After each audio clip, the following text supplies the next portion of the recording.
Welcome to our latest edition of the Missouri Valley Conference Cats Chats. I'm Andy Katz. Pleased to be joined by Brian Wardle from Bradley. And Brian, you guys have had an interesting season to say the least. Knocked off Penn State early, and then obviously it's gone a little bit sideways at times. You lose two, you win two, then you lose one. Where is this team right now? I know in the standings, I know where they are, but that I don't think is a true indicator of where.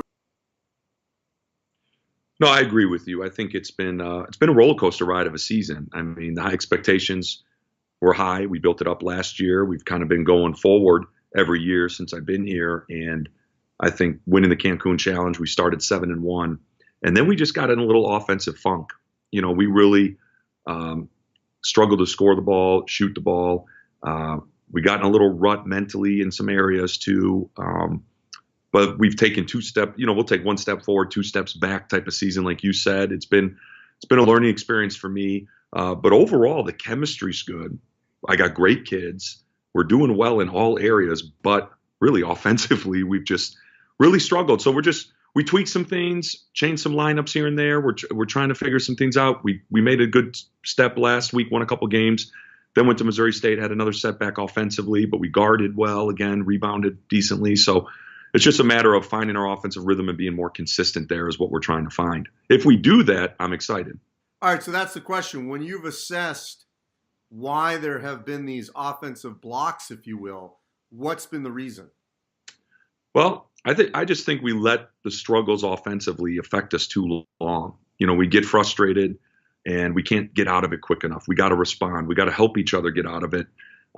Individually and then as a team, and then the ball's just got to keep moving. It's got to pop. I always say it's got to pop like popcorn popping. It's got to, when that ball's moving for us and we have balanced scoring, we're good. If we put it all on our shoulders of certain players, we're not as good. And that's when we were really good. We had balanced scoring. The ball was moving. We've always wanted to run the ball and get out in transition, but just keep the ball moving, find the open man a little bit better, and not press and think that you got to do it on your own.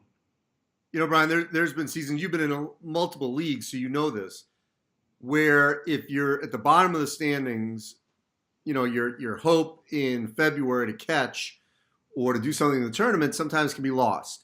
That's not the case this year with the Valley. No one's running away with this.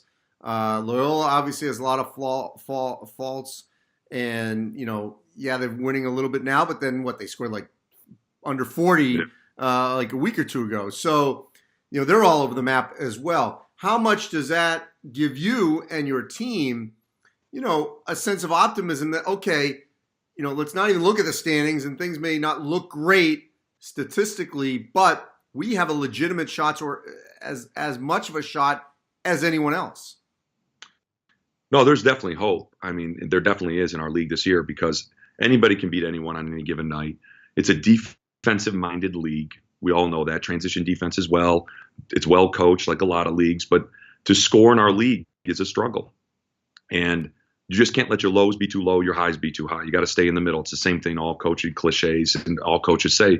Take one game at a time, focus on the next possession, be present, not perfect. All those slogans we tell our kids, and we just got to respond a little bit better and the outcomes will be better. And there's definitely hope there, and this league is wide open because we know we can beat anybody. We know that. We've done it this year.